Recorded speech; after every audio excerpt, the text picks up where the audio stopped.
Lilie James, a 27-year-old woman with a bright future, moved to the small town of Greenfield in early October of 2015. She had recently secured a job at a local law firm, a position that promised new opportunities and growth in her career.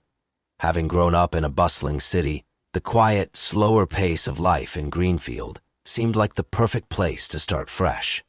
She rented a modest apartment just a few blocks away from her office, a cozy space with bright windows and soft white curtains that fluttered in the breeze. Lilie had always been a social person, warm-hearted and eager to make friends. In the short time she had been in Greenfield, she'd already become close to a few coworkers. There was something about her smile, her genuine interest in others, that drew people to her. She spent weekends exploring the town, taking long walks by the river, or meeting up with her new friends for coffee at a local cafe. On the evening of November 15th, Lilie's life was abruptly turned upside down. It started like any other typical evening. She wrapped up her workday at the law firm around 7 p.m. and began her walk home. The air was crisp and the streets were dimly lit by streetlights that lined the sidewalk. She waved goodbye to a colleague as they parted ways, exchanging the usual small talk, and then continued on her way. But Lilie never made it home. By 8 p.m., her phone rang unanswered. Her best friend Samantha called again around 9 p.m., worried when Lilie didn't respond. Lilie had promised to meet Samantha later that night at a nearby pub for a drink, but she hadn't shown up. Samantha tried calling several more times, but still got no response. Her unease grew, and by midnight, she was panicking. She called Lilie's apartment, but there was no answer there either. The next morning, Samantha went straight to the police. The authorities initially assumed that Lilie might have stayed with a friend, or perhaps she'd had a late-night errand to run. But as hours passed without a word from Lilie, it became clear that something was terribly wrong. The police began their investigation, reaching out to her coworkers, neighbors, and anyone who might have seen or heard anything unusual the night before. No one could offer any helpful information. The search efforts intensified, with local authorities expanding their investigation to nearby woods, parks, and even the town's outskirts. There were rumors that a woman matching Lilie's description had been seen talking to a man outside a convenience store on the edge of town late in the evening. But by the time the authorities followed up on this lead, there were no more clues, and no one could identify the man. Days turned into weeks, and still no one had seen or heard from Lilie. The case became a topic of constant discussion in Greenfield. People wondered how a young woman so full of life and hope could vanish without a trace. Was she simply another runaway, or had something more sinister occurred? No one knew, but one thing was certain. Lilie James had disappeared, and the small, peaceful town of Greenfield would never be the same again. Weeks passed, and the search for Lilie James continued, but there were no significant developments. The police interviewed her friends, co-workers, and neighbors, but no one had any useful information. Despite the effort, Lilie's disappearance seemed like an unsolvable puzzle. The small town of Greenfield, once peaceful and serene, now simmered with anxiety. People whispered about the disappearance, speculating whether it was an accident, a spontaneous decision, or something darker. Then, one afternoon, a breakthrough arrived in the form of security footage. A nearby convenience store, just a few blocks from where Lilie was last seen, had cameras installed outside. Detectives reviewed the footage, hoping to find anything that could offer a lead. They soon spotted Lilie walking alone along the street just before 7:30 p.m. the night she disappeared. She seemed calm, but there was something off. As she walked, her head turned several times, almost as if she was checking to see if anyone was following her. The footage was grainy, but there was no mistaking it. This was Lilie, walking briskly, her purse tightly clutched under her arm. The footage continued to roll, and then something unsettling happened. At one point, a car slowly passed by her, its headlights cutting through the night. The car was dark, possibly black, and its speed suggested it was deliberately keeping pace with her. The camera didn't capture the car for long, but it was enough to make the detectives pause. Was it a coincidence? Or was someone following her? The discovery sent shockwaves through the investigation. The police immediately began questioning anyone who might have witnessed the car or seen anything unusual that night. Several people claimed to have seen a vehicle parked near her apartment complex around the time she disappeared, though the descriptions varied. Some said it was a dark sedan. Others described it as a van. The lack of concrete details left the authorities grasping at straws, but the thought that someone had been watching Lilie left everyone on edge. The police also learned that Lilie had been receiving a series of strange phone calls in the weeks leading up to her disappearance. The calls were often short, with no one speaking on the other end. The number was always blocked, and there were no voicemails left. Lilie had mentioned the calls to a few friends, but she didn't seem overly worried at the time. She shrugged them off as prank calls. But now, investigators began to wonder if the calls were somehow connected to her vanishing. As the weeks stretched on, the case seemed to grow colder. No one had seen Lilie after that night, and the mysterious car remained unidentified. The police were left sifting through an ever-growing pile of dead ends. At the same time, the town of Greenfield, once so quiet and peaceful, began to change. People became more guarded, more suspicious of one another. Rumors spread about Lilie's life before she moved to Greenfield, suggesting she had secrets, but despite all the theories, the answers were still nowhere to be found. A sense of frustration began to settle over the investigation. It felt as if the truth about Lilie's disappearance was just beyond reach, hiding in plain sight, waiting to be uncovered. Yet, with each passing day, it seemed more unlikely that anyone would ever find out what had truly happened to her. Months went by, and the case of Lilie James remained unsolved. The initial rush of excitement and urgency surrounding her disappearance had faded, but the frustration among the investigators and the townspeople remained palpable. Her family held on to hope, but the trail had gone cold. Just as it seemed like the case would slip into obscurity, something unexpected surfaced, a discovery that would send the investigation in an entirely new direction. A hidden storage locker, rented under Lilie's name, was found in a quiet industrial part of Greenfield.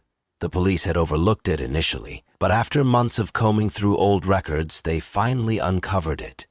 The locker was small, tucked away behind a row of similar units, and contained a curious assortment of items: a few old photographs, legal documents, and a journal. The journal was particularly intriguing. Its pages were filled with scribbled entries, some disjointed and cryptic, others more coherent.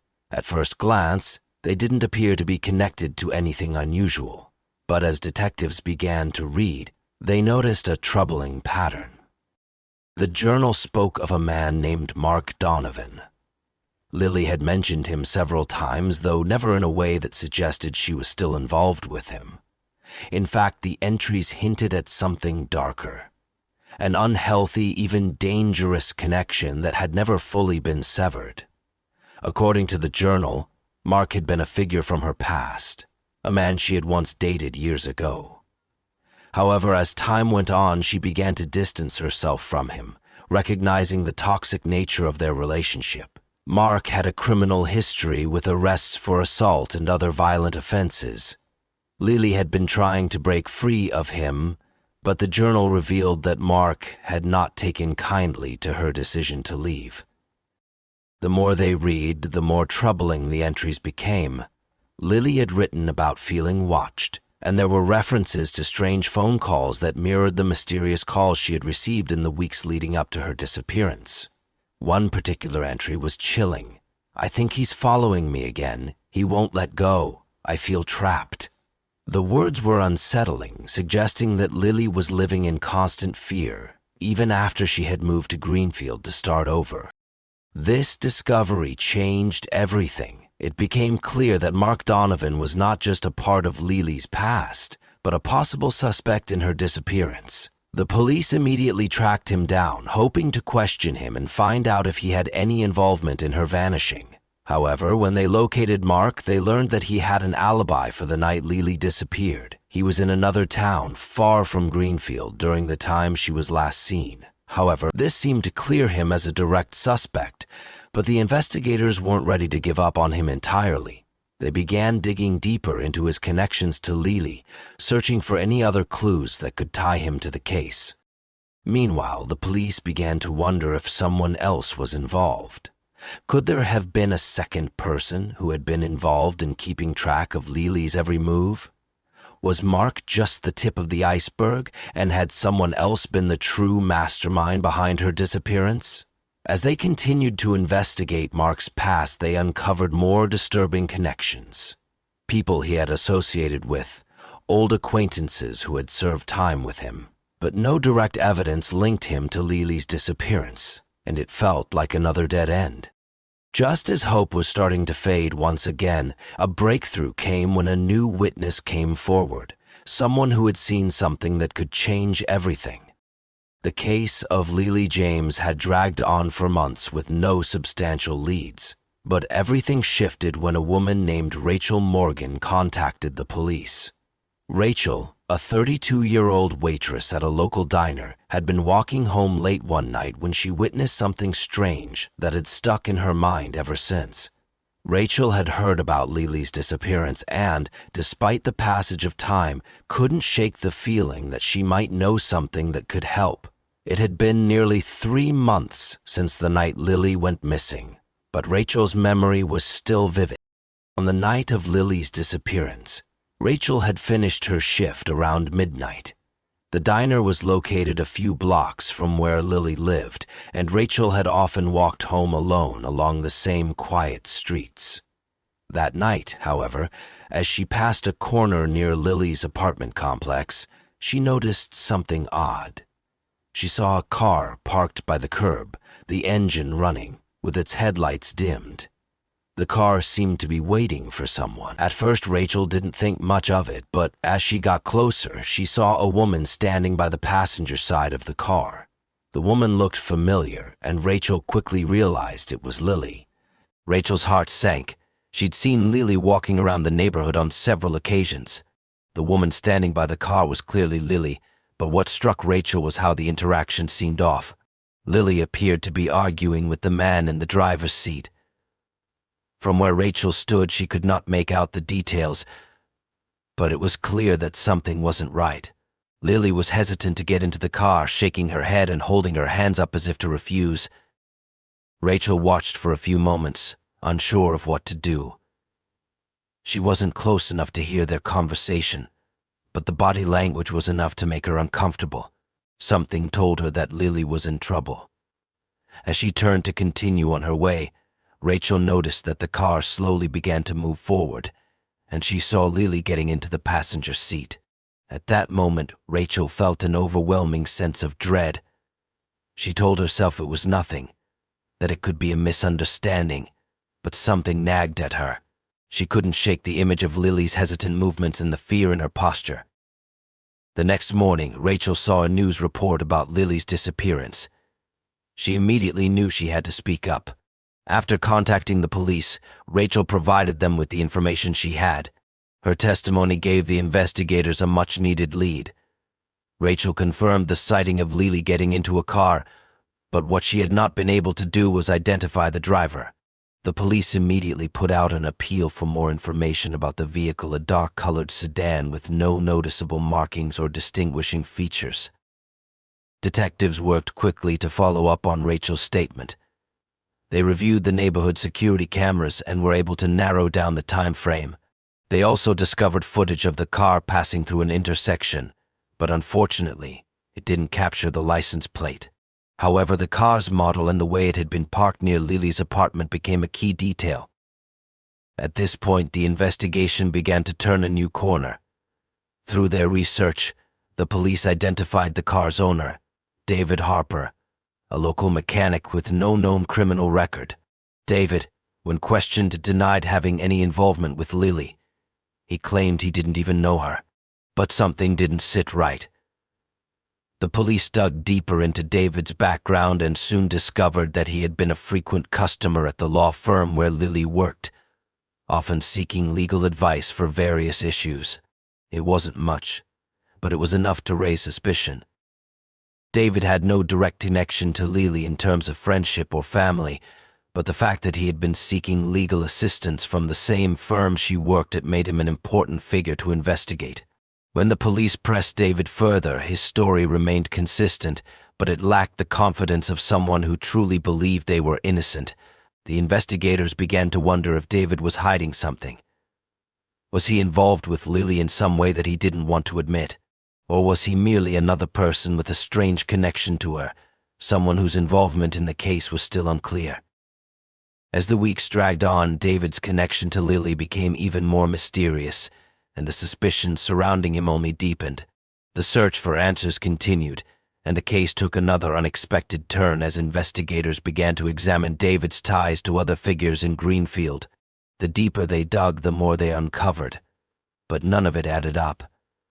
Little did they know they were about to uncover a shocking truth that would unravel everything they thought they knew about Lilie's disappearance.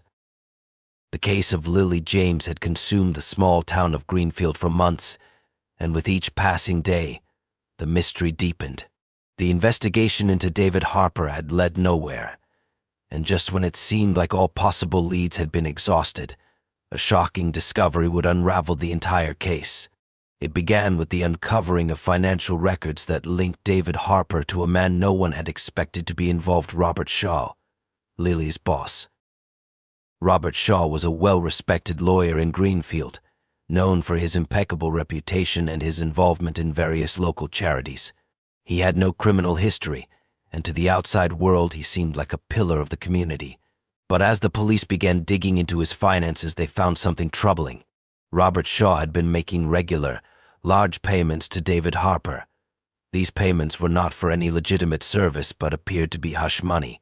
The transactions went back several months, and they were often in cash, which only deepened the suspicion.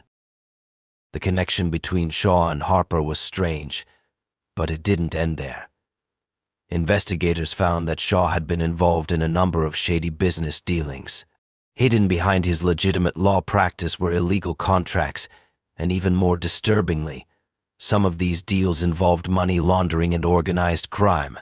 It appeared that Robert Shaw's carefully constructed public image was nothing more than a facade. As the police continued to trace the financial transactions, they learned that Shaw had become increasingly desperate in recent months. Lilie, who had started her new job at his law firm, had unknowingly stumbled upon something dangerous information that could destroy Shaw and his criminal activities. According to records found in her apartment, Lilie had been quietly investigating one of Shaw's more questionable clients. She had started to piece together details about a series of fraudulent deals involving Shaw and a network of individuals with criminal backgrounds. Lilie had discovered too much, and Shaw realized it. He had been trying to convince her to stop asking questions, but when that didn't work, he had started to fear she would go public with what she knew. That's when he turned to David Harper, a man with whom he had worked in the past. David, having been involved in some of Shaw's darker dealings, was the perfect person to help silence Lilie. The night Lilie disappeared, Shaw had been in contact with David. Together they had planned to confront Lilie. David, as planned, had lured her into his car under the pretense of needing to speak with her about something important. When Lilie hesitated and showed signs of distress, David insisted, even forcibly pulling her into the car. Shaw was waiting for them at a secluded spot on the edge of town. Once there, Lilie was confronted with the truth of what Shaw and David had been hiding. Fearing for her life, Lilie had tried to fight back, but in the end, Shaw and David had no choice but to ensure she would never expose their crimes. The police acted quickly once they had this information. Shaw was arrested at his office, where he had been attempting to cover his tracks. David Harper was also taken into custody, though both men maintained their innocence in public. The investigation revealed the full extent of their involvement in the crime, and the town of Greenfield was left in shock. How had someone like Robert Shaw, trusted by the community, been capable of such an act? Lilie's body was found in a wooded area, far from town in a shallow grave. She had fought for her life until the very end, but her efforts were in vain. The discovery of her body was a heartbreaking moment for her family, who had been living with the agony of not knowing for so long. Finally, after months of searching, they had the closure they so desperately needed. David Harper and Robert Shaw were both charged with the murder of Lilie James. They were tried in court, and though they denied any wrongdoing, the evidence against them was overwhelming. Lilie's tragic death had been the result of greed, power, and desperation.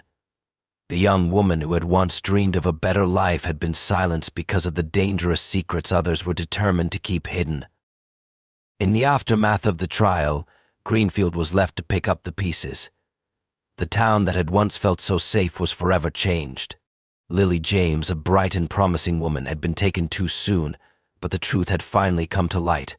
Her story, and the shocking revelation of what happened to her, would never be forgotten. The town of Greenfield would always remember the young woman who had been brave enough to uncover the truth, and whose life was taken because of it.